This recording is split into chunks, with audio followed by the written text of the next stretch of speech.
Hi, welcome back to my channel. ఈరోజు video వచ్చేసి గోధుమ పిండితో బిస్కెట్స్ ఎలా తయారు చేయాలో చూద్దాం. మీ ఇంట్లో చిన్నపిల్లలు కనుక ఉంటే ఈ వీడియో మీకు బాగా యూజ్ అవుతుంది. మా పిల్లలు చాక్లెట్స్, ఐస్ క్రీమ్స్, కురుకురేలు వంటివి చాలా తక్కువ తింటారు. మేము కూడా వాటిని అసలు పెట్టము, కానీ బిస్కెట్స్ మాత్రం బాగా తింటారు. అవి తినడం వలన మోషన్స్ ప్రాబ్లం అనేది ఎక్కువ వస్తుంది. ఎందుకంటే వాటిలో ఎక్కువగా మైదా పిండిని వాడతారు కాబట్టి. ఇలా మనం ఇంట్లోనే గోధుమ పిండితో బిస్కెట్లు తయారు చేసిస్తే వాళ్ళకి ఇష్టమైన ఫుడ్ని ఈజీగా తినేస్తారు. అలాగే వాళ్ళకి హెల్త్ ప్రాబ్లమ్స్ అనేటివి కూడా ఏమీ రావు. ఈ బిస్కెట్ తయారు చేయడానికి కావాల్సిన పదార్థాలు: 1 కప్ గోధుమ పిండి, 1 కప్ శనగపిండి. శనగపిండి అనేది మీ ఇష్టం అండి, మీకు నచ్చితే వేసుకోవచ్చు, లేదంటే లేదు. సగం కప్ వేసినా కూడా పర్వాలేదు. షుగర్ని పౌడర్ చేసుకోవాలి, 1/2 కప్ షుగర్. అందులోనే కొన్ని యాలకులు వేసి మిక్సీ పట్టేసుకోవాలి. పిల్లలకి షుగర్ అనేది చాలా తక్కువగా పెట్టడం మంచిది.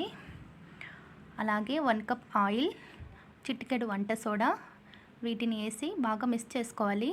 మిక్స్ చేసేటప్పుడు అరిచేతిని యూజ్ చేయకుండా ఓన్లీ వేళ్ళ సహాయంతోనే కలుపుకోవాలి. పిండిని స్మూత్గా కలుపుకోవాలి. కలిపిన తర్వాత ఒక 10 మినిట్స్ అనేది అలాగే వదిలేయాలి. ఇక్కడ నేను జీడిపప్పుని, బాదంని తురుముతున్న గార్నిష్ కోసం. తురిమిన తర్వాత ఒక ప్లేట్లో ఆయిల్ పూసి మనం కలిపిన పిండిని చిన్న చిన్న బాల్స్లా చేసుకొని పెట్టేసుకోవాలి. అదిగో అలా వీడియోలో చూపించిన విధంగా ప్లేట్కి ఆయిల్ పూసి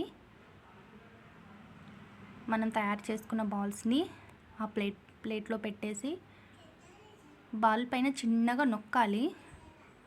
వీడియోలో చూపించిన విధంగా అలా బాల్ పెట్టేసి కొంచెం పర్రాలు అనేది వస్తుంది, మనం దాన్ని కొంచెం సర్చ్ చేయాలి. అలా చేసుకొని మధ్యలో నొక్కాలి. ఇలా ఫింగర్తో నొక్కితే అప్పుడు హోల్లా మధ్యలో ఇట్లా రౌండ్ షేప్లో పడుతుంది. అందులో మనం గార్నిష్ కోసం బాదం, జీడిపప్పు పలుకుల్ని పెట్టాలి. మా పిల్లలు బాదం అనేది సరిగ్గా తినరు. జీడిపప్పు అయితే బాగా తింటారు, కానీ బాదం తినరు. అందుకే నేను బాదం ఎక్కువ వేస్తున్నా. అలా పెట్టుకొని ఫ్రీ చేసి పెట్టుకోవాలి. నేను ఒక పాత హుక్కు పెన్నాన్ని పెట్టా.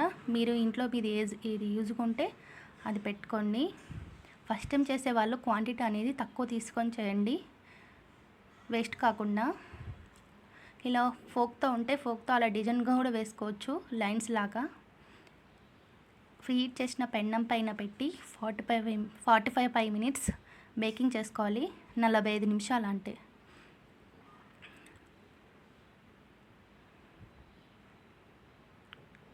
ఈ బిస్కెట్స్ అనేది చాలా హెల్తీ అండి, చాలా టేస్ట్ కూడా ఉంటుంది. చిన్నపిల్లలు, పెద్దవాళ్ళు అందరం తినొచ్చు. ఈ వీడియో కనుక మీకు నచ్చితే లైక్ చేయండి, అలాగే సబ్స్క్రైబ్ చేసుకోండి. మొత్తం ఇలా రెడీ చేసుకొని మనం ఫ్రీ చేసుకున్న దానిపైన పెట్టేసుకోవాలి. ఇదిగో ఇలా వీడియోలో చూపించిన విధంగా. ఇది నేను 45 మినిట్స్ తర్వాత చెక్ చేసి చూస్తున్నా, అప్పటికి ఇంకా కాలేదు. ఇంకా ఒక 10 మినిట్స్ పెట్టాలి. అలాగే మూత పెట్టి క్లోజ్ చేసి ఫ్రీ చేసుకోవాలి. అంతే, చాలా చాలా tasty healthy biscuits ready. Thanks for watching video. Bye.